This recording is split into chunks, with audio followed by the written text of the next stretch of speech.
Here's a myth that really needs to be dispelled. You've likely been told that you need to focus on the long term when you're quote unquote investing. My problem is the term long term, and I also have a problem with the term investing.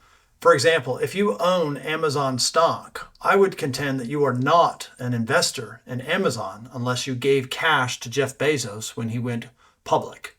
Just because you own Amazon stock, in my opinion, that does not make you an investor. You're still just a trader. You bought that Amazon stock because you're hoping to sell it at a higher price. You can do the same thing with Pokemon cards or bottles of wine. Just because you own a stock, it doesn't mean you are an investor, at least not the way that I define it.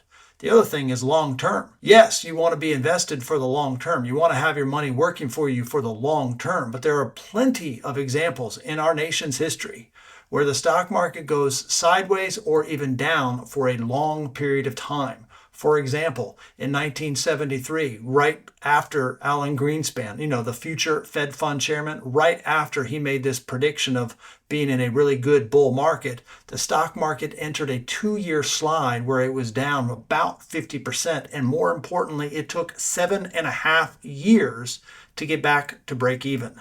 So you might be focused on the long term, but sometimes you have to survive the short term.